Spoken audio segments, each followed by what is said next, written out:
Bonjour à tous, j'espère que vous allez bien. Bon, alors aujourd'hui les amis, on va commencer par une petite citation de Gilles William Goldnadel. Oh là là, pas piquer des hannetons celle-là, je vous préviens, il va nous délivrer de la lumière. À votre place, je mettrai des lunettes de soleil quand même. Le lavage de cerveau de l'extrême gauche, en ce compris dans les écoles, on fait que vous avez maintenant beaucoup de petits Français qui imitent, par exemple, leurs camarades de banlieue, leur accent, et y compris leur expression. C'est terrible, un lavage de cerveau. C'est pire encore que de faire peur. Ah bah sympatoche ce qu'on peut entendre à la télé en 2025. Le lavage de cerveau qui n'existe que dans sa tête, fait par l'extrême gauche qui n'existe encore une fois que dans sa tête, pousse les petits Français, va savoir de qui ils parlent, à imiter leurs camarades de banlieue. Donc on l'a bien compris, camarades de banlieue qui malgré leur papier d'identité ne sont pas dans le groupe des petits Français. Et en plus regardez-le, il est fier de lui. Il pense vraiment avoir réussi à dire des trucs raslards sans utiliser de termes raslards. Eh ben non mec, mission échouée. Bon sinon ça n'a rien à voir mais il y a une histoire avec les socialistes là. Ils demandent des excuses, ils ont pété un plomb. En gros, le parti socialiste a trahi. Ils n'ont pas voté la censure, ils ont fait comme le RN. Du coup, LFI a réagi. Ils ont fait des affiches. Voilà, c'est même pas des affiches, c'est une image numérique. Et en gros, quand on voit ça, on comprend bien le message envoyé. PS, RN, même salade. Et du coup, le parti socialiste n'est pas content. Bah tiens, on va les écouter. De qui vient la violence ?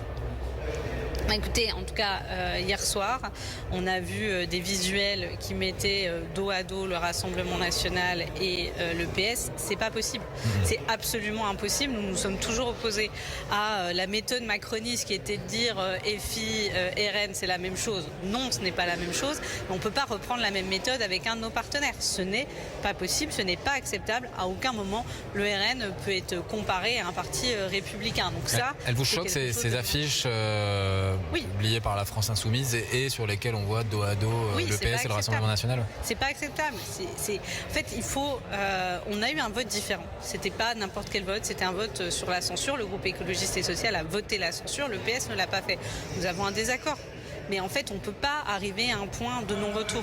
On ne peut pas dire qu'à un moment, on veut mettre Macron dehors, qu'on veut combattre l'extrême droite et en fait se priver d'une des plus grandes forces que nous avons, c'est-à-dire l'union de toute la gauche. Olivier Faure a raison de demander des excuses ? Oui, je pense que ça arrive de faire des erreurs, parfois il faut les reconnaître. Ah d'accord. Ah non mais c'est parce qu'on n'avait pas compris. En fait vous n'avez pas trahi, c'est un désaccord. Si vous avez copié-collé l'attitude du RN pour soutenir Macron, ce n'est qu'un désaccord. À aucun moment on ne peut vous comparer au RN. Bon, bien sûr, à part toutes les fois où vos deux partis ont pris la parole ces 2 dernières semaines. C'est vrai que là, ça ressemble un peu, mais sinon, à aucun moment on ne peut vous comparer. Ce budget n'est pas un bon budget. C'est un budget qui est extrêmement mauvais. Et même pire que cela. C'est un budget qui est mauvais pour la nation, pour le pouvoir d'achat de nos compatriotes. Nous avons arraché des victoires qui sont incontestables. Je vais pas revenir sur tout ce qu'on a réussi à avoir. Il n'y aura pas de déremboursement de médicaments. Il n'y a pas de déremboursement des médicaments. L'électricité au 1er janvier a baissé de 15%. On a obtenu la fin de la taxe sur l'électricité. Et les pensions de retraite ont été réindexées au 1er janvier. On a obtenu la réindexation des retraites. Au moment où nous nous parlons. On voit bien ce que l'absence d'adoption d'un budget aurait pour conséquence pour le pays. Est-ce que dans la période actuelle, dans un moment où on a une grave crise, les Français tireraient bénéfice d'une nouvelle censure? Ce que nous défendons aujourd'hui, c'est l'intérêt des Français. Il faut aller l'expliquer aux Françaises et aux Français qui hésitent ou pas à voter pour nous. Il y a des coupes de plusieurs centaines de millions d'euros dans le budget Bayrou, sur l'aide publique au développement, sur l'écologie, sur la culture, l'agriculture, sur la recherche et l'enseignement supérieur, sur les collectivités locales. C'est ça aussi que vous validez en ne votant pas la censure. Vous ne voulez pas qu'on vous compare au RN alors que vous faites tout pour leur ressembler. C'est quand même bizarre comme attitude. Vous vous êtes alliés pour soutenir Macron et un budget qui va contre les électeurs qui ont voté pour vous. Assumez au moins. Non, c'est quand même une honte. Surtout quand Olivier Faure parlait comme ça il y a 3 mois. Regardez-moi cet extrait. 3 mois, je vous dis. Et pourquoi Olivier Faure? Parce que c'est lui qui va défendre tout à l'heure la première motion de censure de l'ère Barnier. Bonjour, monsieur le premier secrétaire du Parti Socialiste. Bienvenue. Alors, vous la déposez, cette motion, mais bon, vous savez très bien qu'elle ne sera pas adoptée de toute façon. C'est vraisemblable, puisque le RN a décidé de soutenir sans participer à ce gouvernement. Et donc, il y a évidemment un suspense à ses mains. Ce sera aussi une façon de dire qui est dans l'opposition et qui ne l'est pas. Mais attendez au moins un an avant de retourner vos vestes. Y a pas un délai minimum, une distance de sécurité à respecter pour garder sa crédibilité. 3 mois. Ils nous ont pris pour des poissons rouges. Non, mais y a pas d'autre explication. Ils sont persuadés qu'on est incapable de se souvenir 3 mois en arrière. Bon, et les amis, attention. Maintenant, on va se regarder un extrait d'Antoine Léaumont qui nous prévient. Le gouvernement veut encore faire passer une nouvelle loi pour taxer. Et pour taxer qui? Allez-y, essayez de deviner. Bingo!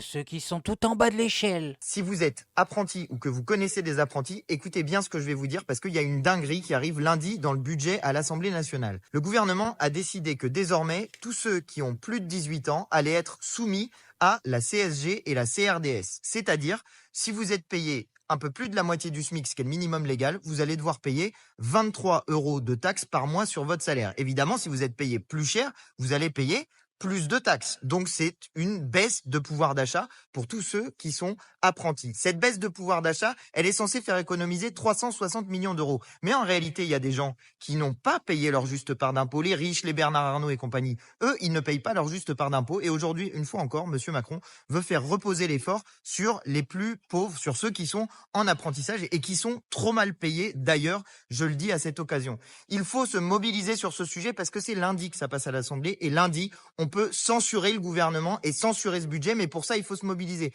Dites-vous bien qu'on a gagné sur les auto-entrepreneurs. Ils voulaient baisser le seuil de la TVA pour les auto-entrepreneurs. On a alerté sur le sujet, on a gagné en étant très mobilisés. Je vous appelle à faire la même chose. Si vous êtes apprenti ou que vous connaissez des apprentis, faites un travail de mobilisation autour de vous pour que le gouvernement abandonne cette mesure et pour que les députés votent la censure lundi de ce budget et de ce gouvernement. Alors, autant les entrepreneurs, j'ai compris comment ils ont pu mettre la pression avec le travail au black. Autant les apprentis, je peux vous le dire, vous êtes dans le foin. Non mais je vais pas vous mentir les gars, faites-vous à l'idée, cet argent, Macron il va vous le prendre. À moins que la censure passe. Après, tout est possible, hein, tout est possible. Bon et sinon, l'analyse qu'on a eue de tout ça sur BFM TV m'a laissé perplexe. Non mais écoutez bien ce qu'il a à dire et vous allez peut-être pouvoir me répondre. Moi perso, j'ai pas bien compris qui fait les lois là en fait. Marche arrière donc du gouvernement sur le sort des micro-entreprises. Dans le budget 2025, les auto-entrepreneurs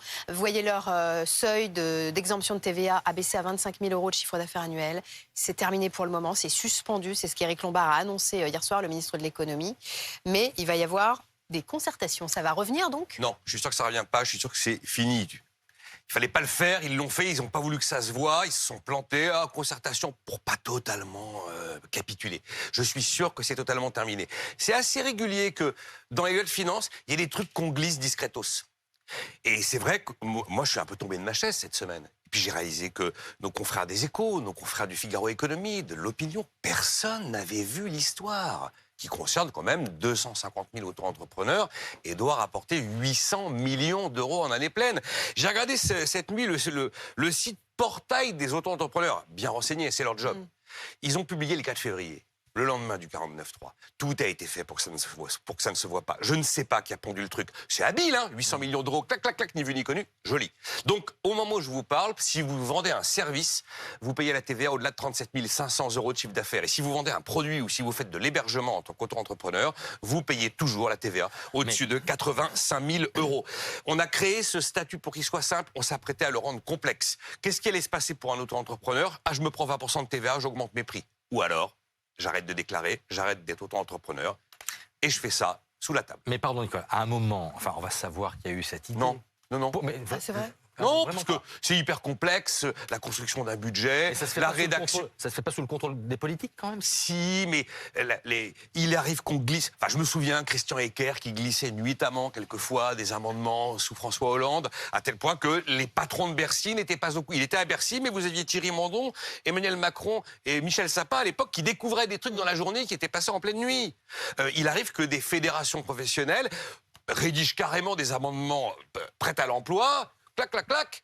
Non, c'est compliqué un budget. C'est un texte monumental. Mais qu'est-ce que c'est que cette histoire? Non mais attendez, sur le plateau, ils sont tous choqués pour la même raison que moi, qui est comment c'est possible qu'on ne puisse pas retracer qui a rédigé une loi? Parce qu'à la fin, quand il a compris que ça choquait tout le monde, il dit ça arrive, ça arrive. Mais non mon copain, on a bien suivi. Au début, tu dis c'est fréquent. En fait, ce qui se passe, c'est qu'il y a des mecs qui peuvent glisser des articles de loi de leur propre initiative et dans leur intérêt, et tout ceci ne pose de problème à personne. Par exemple, ce fameux article sur les auto-entrepreneurs. Tout le monde le déteste, tout le monde dit que c'est une mesure stupide. La Macronie l'a même suspendu en 1 jour et demi. Et personne ne sait qui l'a mis là. Ça se trouve, c'est Joel Clodo, il est rentré dans l'Assemblée, il a mis sa petite griffe sur le texte et personne n'a remarqué. Non, c'est fou, c'est fou. On n'est pas au Moyen-Âge, les gars, un peu de sérieux. Bon, et sinon, à la commission d'enquête de Gabriel Attal sur le dérapage des finances publiques, la tension s'est mise à monter. En même temps, moi je les comprends, les gars. Ça peut être énervant, la Macronie. Les mecs te prennent pour un con. Au bout d'un moment, tu peux craquer. J'ai l'impression de perdre mon temps dans cette audition parce que en fait, on n'avance pas. Au rythme des auditions, chacune des personnes auditionnées nous explique qu'elle n'y est pour rien, que tout va bien, que tout est formidable. Monsieur Attal, je vais du coup essayer de vous poser des questions très simples. Si vous pouvez répondre simplement, ça serait formidable. Entre avril 2022 et septembre 2024, quelle a été l'évolution de la dette publique en France ? Non mais on peut jouer au quiz, monsieur le député. Je veux dire, même les grands spécialistes des finances publiques qui sont derniers mois, qui sont membres de l'administration, ils connaissent pas tous les chiffres par cœur. Donc 112%, c'est stable entre début 2023 et mi-2024. Pardon, mais ça, c'est un pourcentage. Donc, est-ce que vous pouvez, s'il vous plaît, me donner l'évolution en valeur de la dette publique entre avril 2022 et septembre 2024 ? Donnez le chiffre, Jérôme Verny, comme ça vous poserez la question après sur le chiffre. Parce que non, mais c'est pas une question rhétorique, en fait. C'est quand même la moindre des choses que la personne qui a géré le budget puis a été Premier ministre connaisse de combien la France s'est appauvrie pendant cette période. Et en l'occurrence, c'est 326 milliards. Et ça a l'air de vous faire sourire, mais moi, ça me fait pas du tout sourire. Pas du tout. Deuxième question, est-ce que vous pouvez nous dire si sur les 7 ans de socialisme macroniste, il y a eu une autre période où on a généré autant de dettes, monsieur le Premier ministre ? Encore une fois, vous amusez à dire, je vais lui demander entre le mois de mai 2023 et de décembre 2024 de combien en valeur la dette a augmenté. Ça peut vous faire plaisir de faire ça.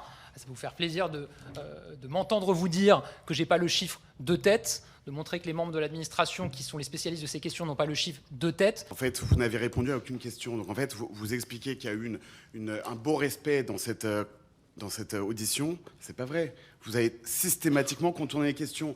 Monsieur de Courson, vous avez refusé de lui répondre. Et en plus, vous avez fait une réponse qui est erronée, monsieur Attal. Vous avez fait une réponse qui est erronée, si, sur l'évolution de l'IS. Votre réponse est parfaitement erronée, parce que de dire qu'il y a eu moins de recettes que prévu, en fait, les recettes qui avaient été prévues sur l'IS en 2023 étaient complètement farfelues. Une hausse de 30% de l'IS, ça voulait dire une hausse de la richesse produite en France de 30%. C'est quelque chose qui n'existe pas.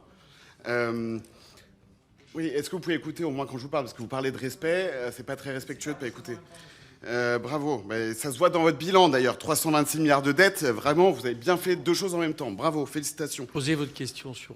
non mais j'ai pas de question parce qu'en fait il n'y a pas de réponse. Non mais j'ai beau retourner le problème dans tous les sens, j'arrive pas à comprendre. Borne, Attal, Barnier, Bayrou, comment c'est possible qu'on n'arrive pas à mettre quelqu'un de compétent Premier ministre? Et c'est pas compliqué, on vous demande pas des compétences exceptionnelles, le minimum requis, comme Franklin. Au moins que les gars sachent compter 2 par 2, lasser leurs chaussures et écrire leur prénom à l'envers. Parce que là, le gars, on vient lui parler de son sujet. Ça devrait être un expert. Il est hors sol. C'est pas possible. Moi, je veux bien qu'on pistonne, mais n'allez pas pistonner sur des postes comme ça. Bon, bref. Moi, je voulais juste vous montrer ça. Maintenant, faites-vous votre avis tout seul. Faites attention à vous, faites attention à ce que vous regardez. Likez, abonnez-vous et oubliez pas le petit com qui fait plaisir. Et on n'oublie pas le petit com qui fait plaisir.